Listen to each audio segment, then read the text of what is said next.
same part. We only have one more home basketball game. That's so fast. Against South Carolina? Yeah, last game of the season, I think, or regular. Or Matt's? No, that's definitely.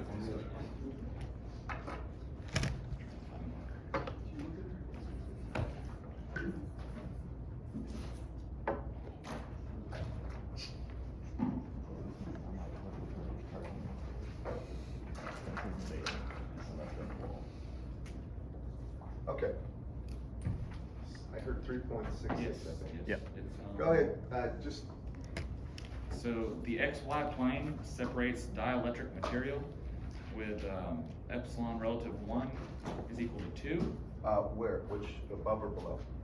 for Z less than 0. All right, so epsilon relative equals 2. 2, and this, we'll call this region 1.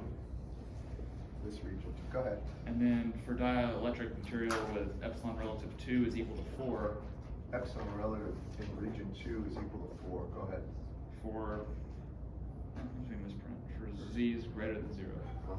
I'm just trying to show this, this is the axis, okay? Go ahead. Anyway. It's a plane. Yeah, in medium 1 we have the flux density is D1 is equal to 1AX plus 8AY plus 4AZ nanocoulombs per meter squared. And there's a sheet charge, rho S is equal to 1 nanocoulombs meters per squared. On the interface? Yes, Okay, I'm looking for the flux density of D2. in D2. So they're out this. Okay, so for this one, we know Etan 1 is Etan 2, right? So we can get the tangent components first. I'm gonna do that. Do y'all follow me on this, class?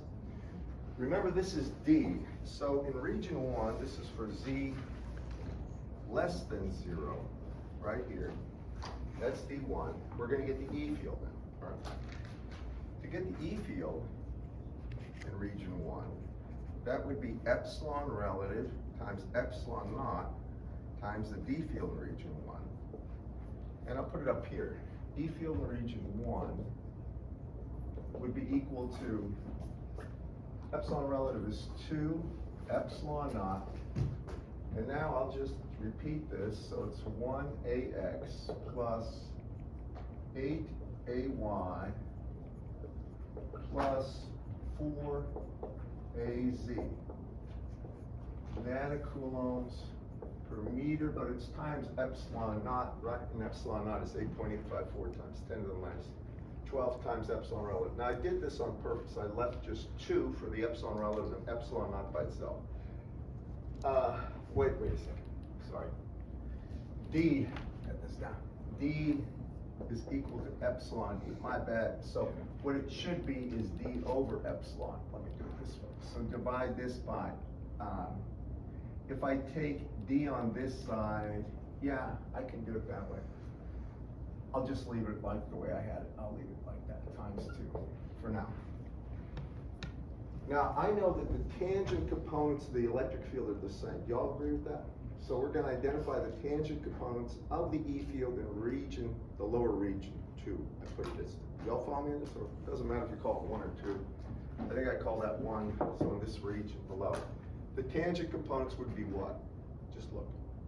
Z, or the XY, B. Remember, tangent means parallel to or in the plane of. So if I ask for the tangent components of anything in the plane of the board, it would be, if I had a vector like this, it would be the projection of that vector in the plane. That's tangent. Perpendicular means what pierces or penetrates normally. Do y'all follow me on that, class? So the tangent components, Etan in region 1, would be equal to the AX and AY component. Do y'all see that? Because the plane that separates them is real. It's the XY plane, but it's for Z greater than 0 is one region, Z less than 0 is another. So you all see that the XY plane, it's equal 0, is the separating region. So for this one, it's going to be 2 epsilon naught, and it would be 1AX plus 8AY, right? AY this would be nanocoulombs per meter squared times epsilon naught times 2. That's tangent in region 1. It has to be equal to the tangent, the E field that's tangent in region 2. Do y'all follow me on this, class? Yep. It says on here for the solution that ET1 is equal to DET1 over epsilon relative to epsilon naught, not times. Well,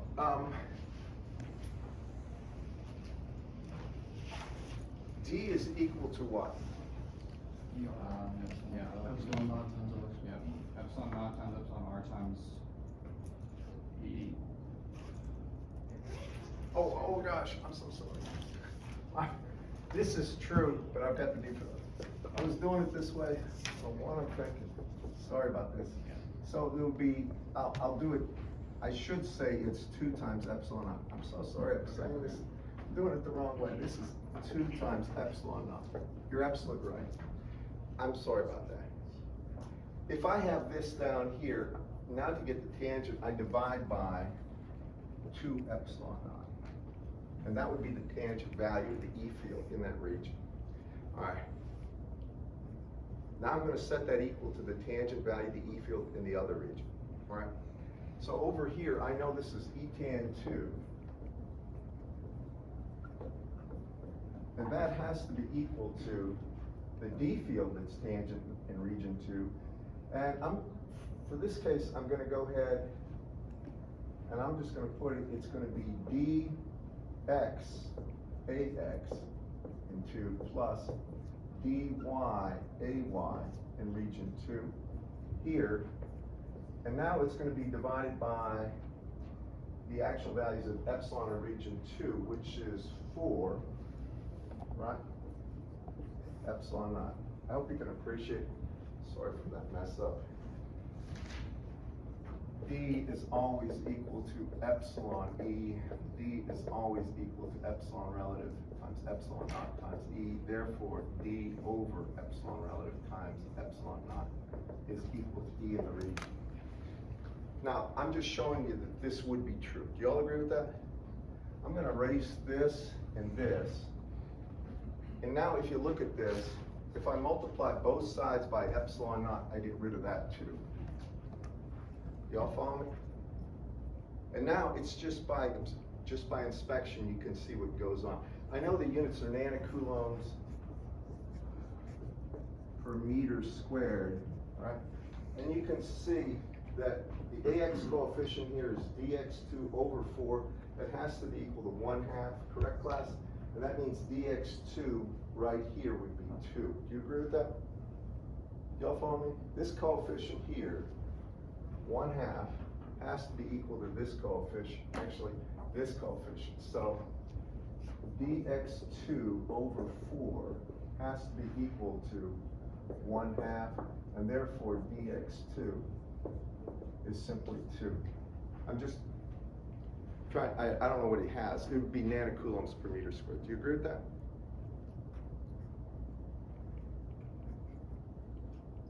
I don't know how he does it, but this is the simplest way that I can think of. Is that the answer, by the way? I was asking for the flux density of D2. Well, we're getting the components that are first tangent, then we'll get the perpendicular. Okay. All right. Yes, that's right. All right, so anyway, that's that one. Now look at the other one. The coefficient over here is 8 over 2, right? So then I'd say 8 over 2, that's the coefficient of AY in that region, is equal to dy over 4, right? Y'all follow me? I'm just taking the coefficients and equating them on both sides because they're tangent. And here you can see this is going to be 4 times 4,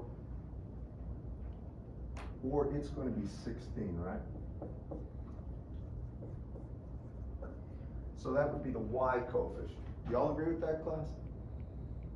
I'm trying to go through this methodically the way I would. I'm sorry I was so casual at the beginning. All right, now, the tricky one is the normal component. And I want to just make sure that we get this right. Now in the book, he had something where he said if you have 2 regions, I think he called that 1 and 2, and you had a normal vector, A normal, that goes from region 2 to 1, like that, a unit vector. I believe this is the drawing he has. he would say that if you take D in region 1 minus D in region 2, dotted with the A normal to 1 here, that would be rho S. Y'all agree with that? Well, when we look at this, the unit vector, I've got them reversed here. This is 1 and 2. Over here I have 2 and 1. The unit vector goes from the region, the lower region to the upper region. That would be AN, right? Y'all follow me on that? The normal vector would be vertical. And if I look at this, you're always taking the D field in the region that the normal vector is pointing at. So the D field up here would be D2 normal, which would be DZ. Do you all agree with that? So it's going to be DZ in region, I guess my region 2, minus the D field that's normal in region 1, which was 4, right? That's the normal component. Do you all agree with that, class? Minus 4 AZ. We know the units are going to be nanocoulombs per meter squared. Will be equal to, the dot product here just brings this quantity out. It gets this, when you dot the D fields, it gets rid of the X and Y component when you have that normal vector. Do you all follow me on that? And the rho S value was 1 nanocoulomb per meter squared. Yes. Yes. So that means for this one, if you take a look at that DZ2, it's going to be actually 1 plus 4 or 5 nanocoulombs per meter squared. Do y'all agree with that? And the way I'm trying to do it is, it's a bit casual, but I'm always trying to tell you that normal vector always points from the lower to the upper region, and you assume the upper region is the one you don't know the D field in. All right, you don't know the normal component. So then I take the unknown D field minus the known D field, and that's just the normal component, will be the charge density. And that's as easy as it gets. What would happen if this is minus 1 nanocoulomb per meter squared? Anyone? E3. Yeah, it would just be subtracting that. But that's it in a nutshell. Okay, other questions? I'm not going to trick you with charge density, by the way. I know that will get people, it'll irritate people because it seems you have to be very attentive to the details there and you're not familiar enough to just realize if you're going to do this. Your normal vector always points to the region that you don't know the D field, and you always take that D field that's unknown minus the D field you know that's normal and set it equal to the charge density. It's that easy. Okay, go ahead. Other questions? Good question.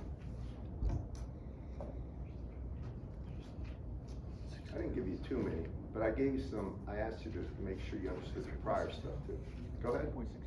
Yeah, 363. Say. What one? Problems 363. 363? I don't think we were signed here. Yeah, we were. 63. Yeah, 363. Even if I didn't assign it, it's still fine to ask.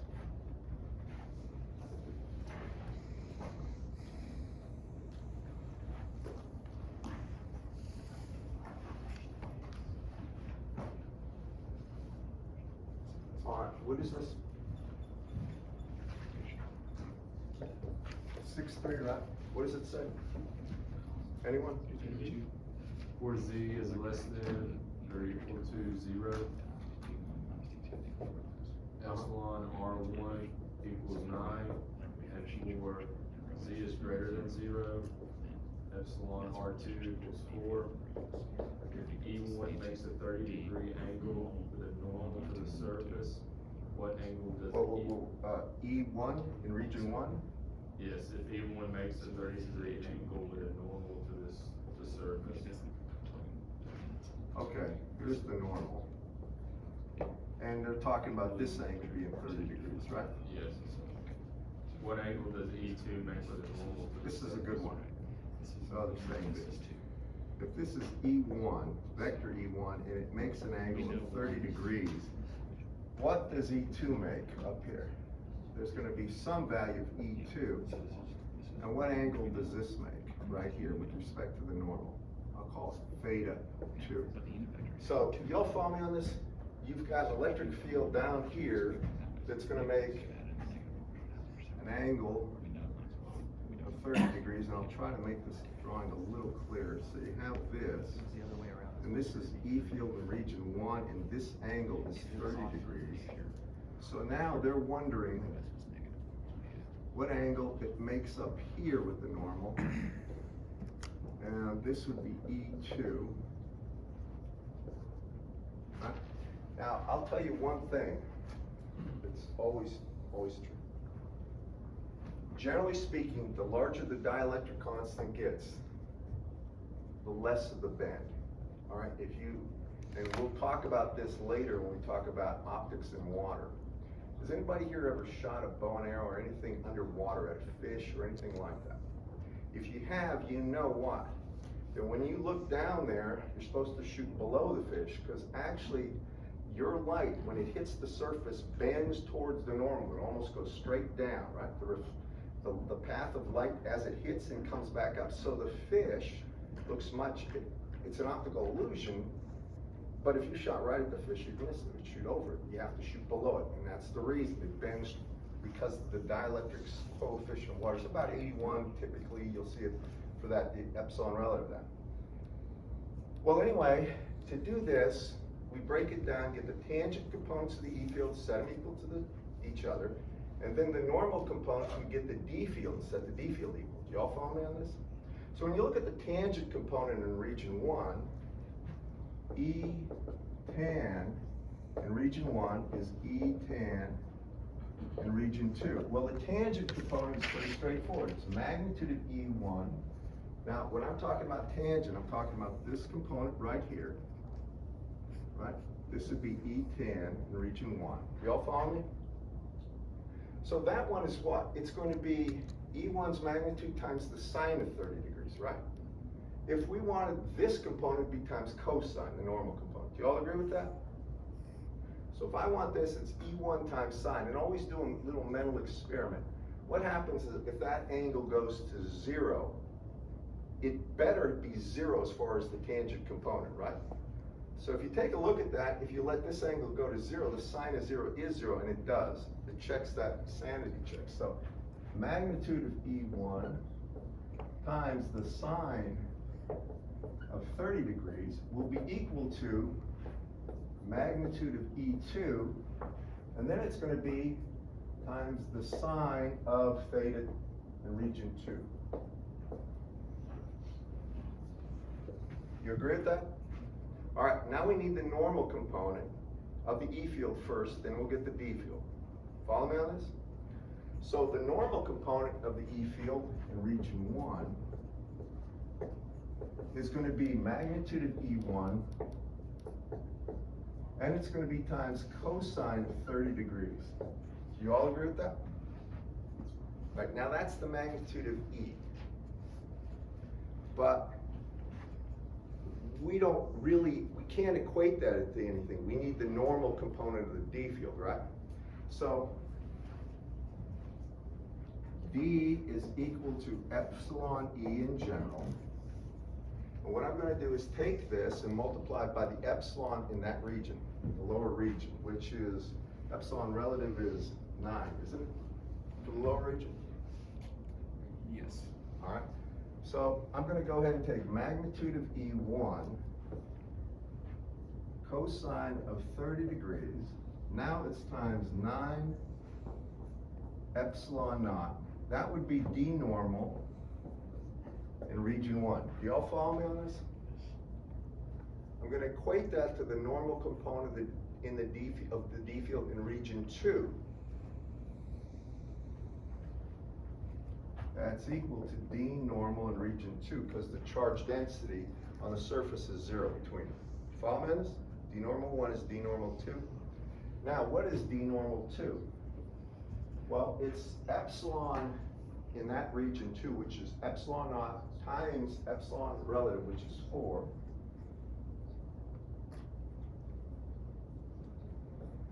And then it's times the E field normal, right, in that region? And the E field normal would be what? Well, it would be E2 times the cosine of this angle. Do y'all follow me in this class? So now I'm getting the normal component of the E field here, projection of it, which is going to be E2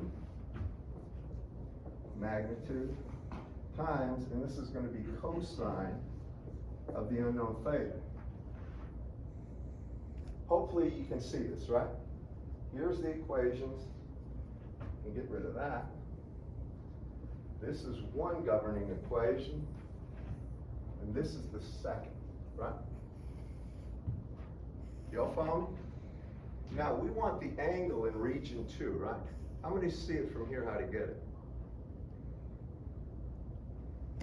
What's sine over cosine? What do we call that function? Tangent. Can you see if I divide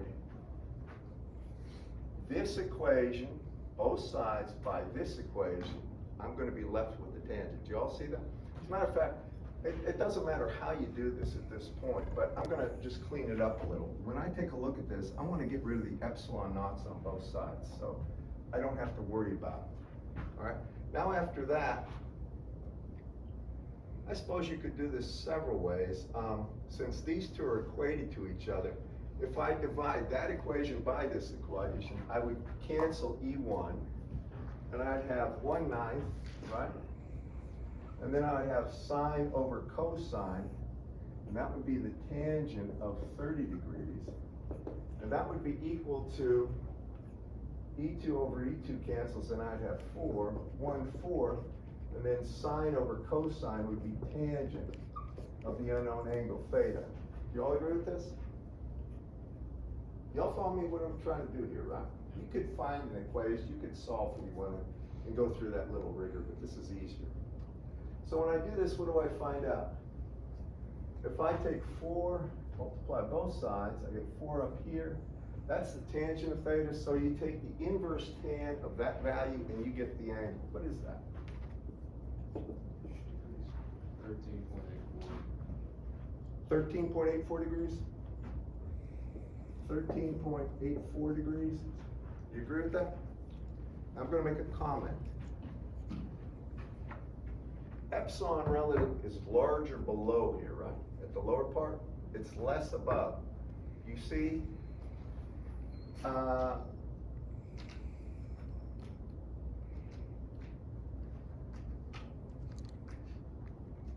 what was the angle for theta 2? 13.42? Is it? Pardon me? 13.84. And is that the answer? Yeah, 14. 14.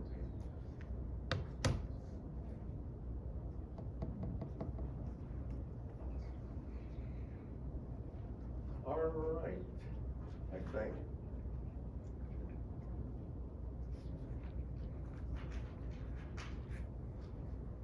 When we get to optics, I want to go through this a little more because here, this is a bit misleading. The light isn't propagating in that direction. That's the direction of the electric field the lights have. If you had propagation, the E field would actually be perpendicular to this direction of propagation. But anyway, that's how you do that problem. It's a good problem. It's a fair problem too because it makes you realize the fundamental physics that are applied. Other questions? All right, so today before the quiz, I got 2 things to do. I want to talk about boundary value problems, which is the next section, and I want to talk about capacitance. Capacitance and resistance are very similar calculations.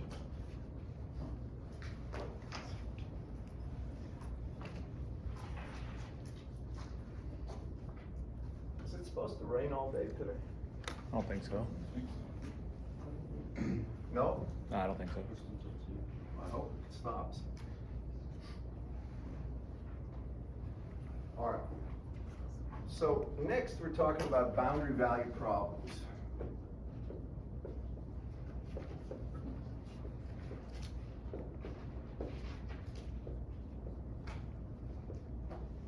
I want to tell you one thing. These things are basically solving differential equations, but this is so important right here because if you don't understand it, what's coming up later will be much, much harder. So here's how we do it.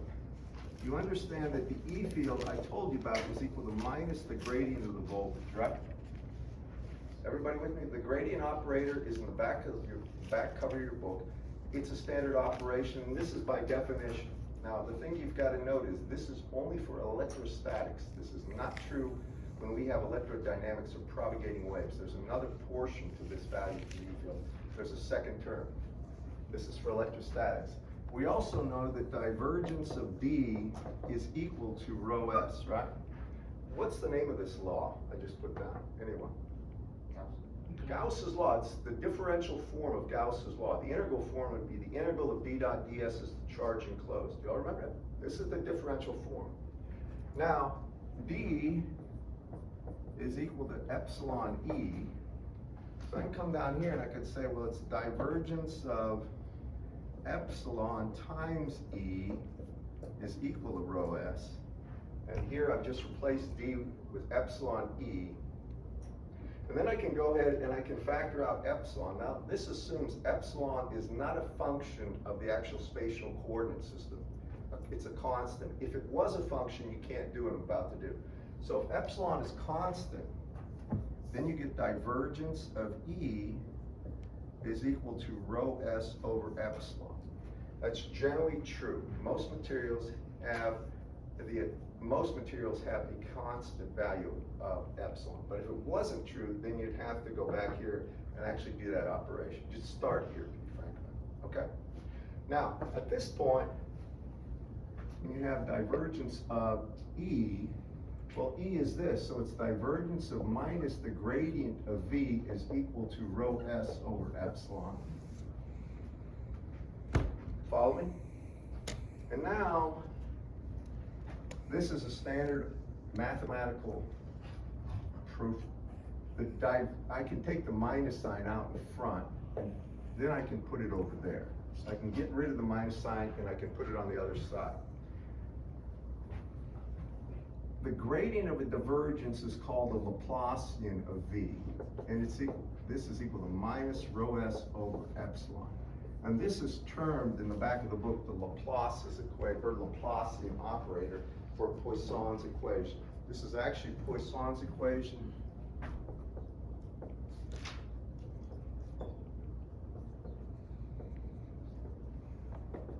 But this operator is called the Laplacian. Do you have your textbooks with you? Look at the very back cover.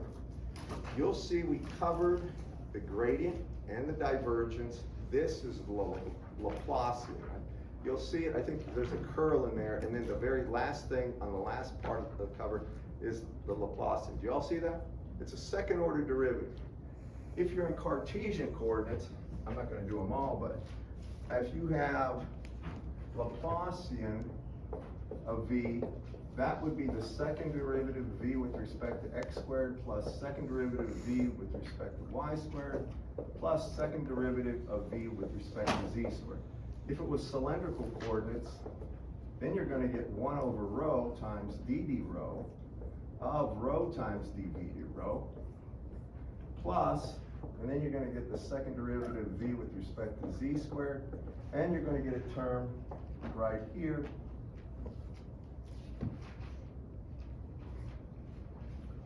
and this is going to be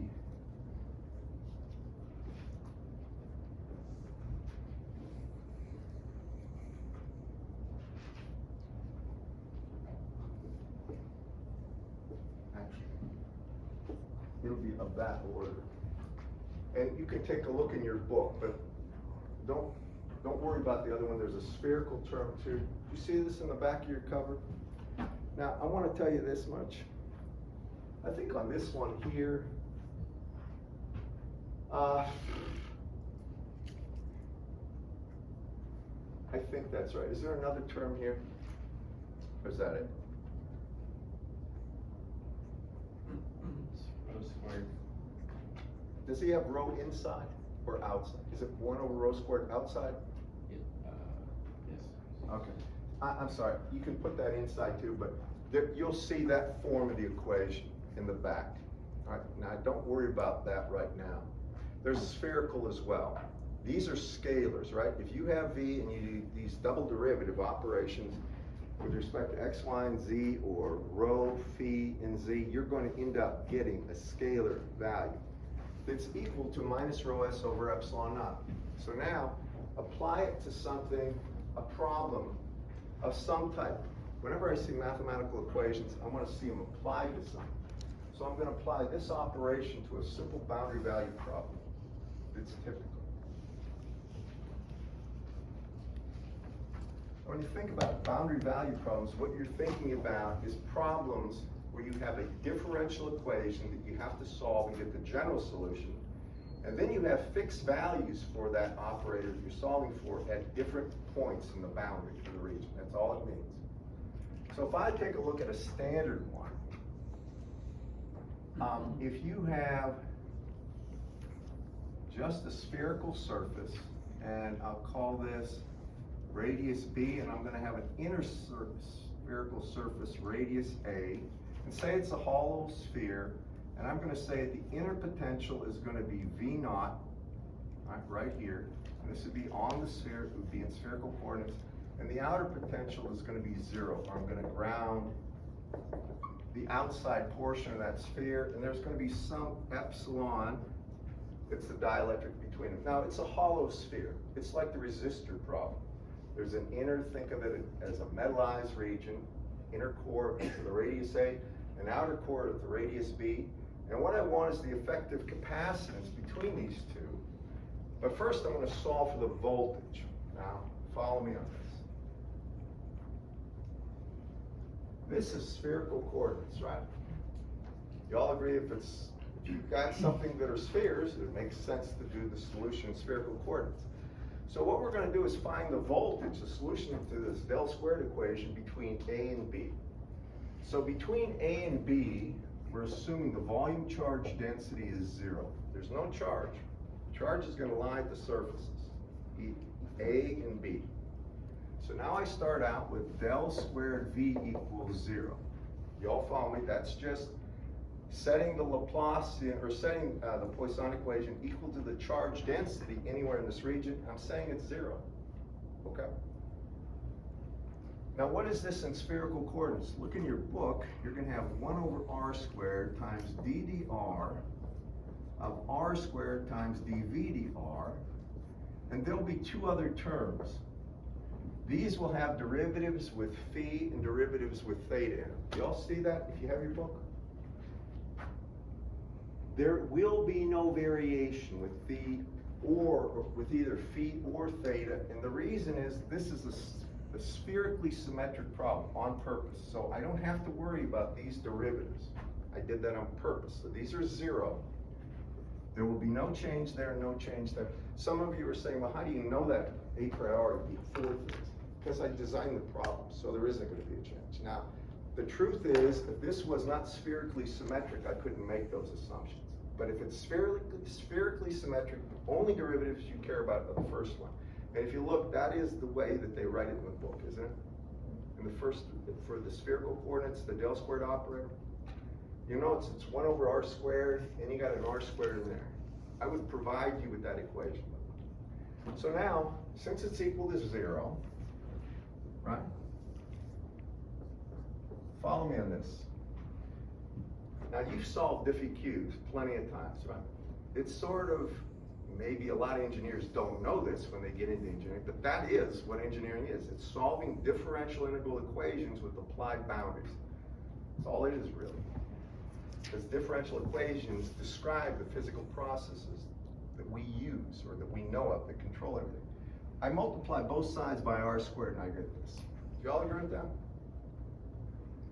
Now, I go ahead, and I'm going to, since this is ddr, I'm going to integrate both sides, in this case with respect to r, and this is going to be with respect to r2, but it won't matter. So when you integrate that differential, you're going to get r squared dv dr, and these have no limits, so you have to say it's equal to a constant C1. Y'all understand me? When you do an integration that's indefinite, you have to add Charlie, they used to say. You have to add a constant, because you didn't have limits to integrate over. Follow me on this, class? If you have limits, you don't. So now I divide. Now you all follow me what I've done so far? Not hard.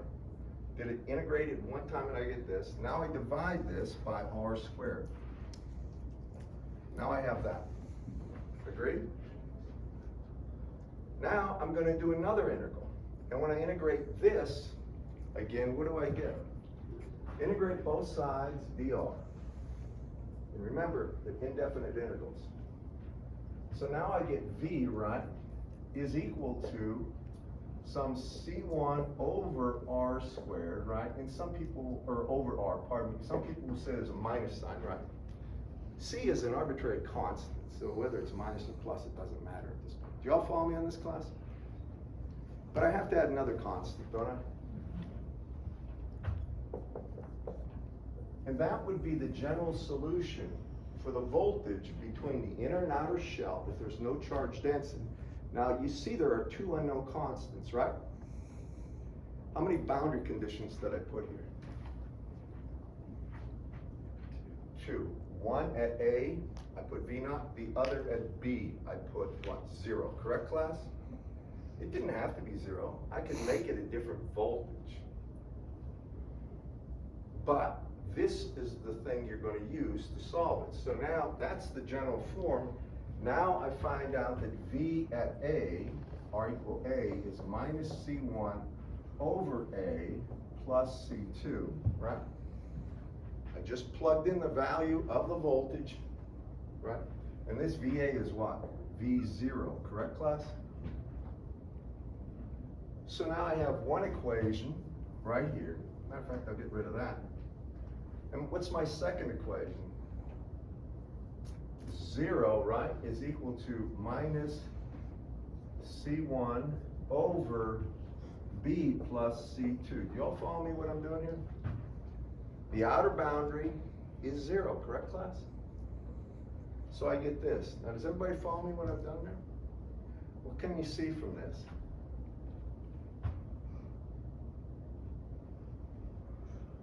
Isn't that true? Y'all follow me what I've done? Sure, there was a minus sign, I just get rid of that. And what can I do? I can put C2 right here, C1 over B. Or I can say that V naught here is equal to what? I can have C1, right? And then I have 1 over A minus 1 over B, correct? And can I solve for C1 then? If I know what A and B are dimensionally, class? Yes. And that's how you would solve the voltage anywhere inside that region. Now that's the voltage, and you'll notice it's going to be a function of C1 and C2, correct? If I had the voltage and I wanted the E field, how do I get it? I erased it. Sure. If I have this voltage, this voltage right here, and I want the E field, it's minus the gradient of V in spherical coordinates. It's going to be minus ddr, you look, of that voltage, which is minus C1 over R plus C2, and it will be in the AR direction. And that's going to be equal to simply, if you take a look at this, the derivative of C2 with respect to R is 0. The derivative of 1 over R is going to be minus 1 over R squared, and you're going to get minus C1 over R squared AR being equal to the electric field. I didn't spend a lot of time giving you exact values there, but I hope you can appreciate that what you're really doing when you're solving boundary value problems, you're solving a differential equation, a Laplace form of equation, a del squared operation, and then simply putting the boundary values on to get the final solution. Then you can use that to get the E field. I didn't have time to get to the capacitance today, but I want to get this quiz underway now. So would you do me a favor and separate yourself by at least a desk, preferably 2 desks, and then I'll end this up. Now this quiz is a little different. There is a quiz information on both sides of the paper. The first part of the question is on the front side, the second part is on the back. Y'all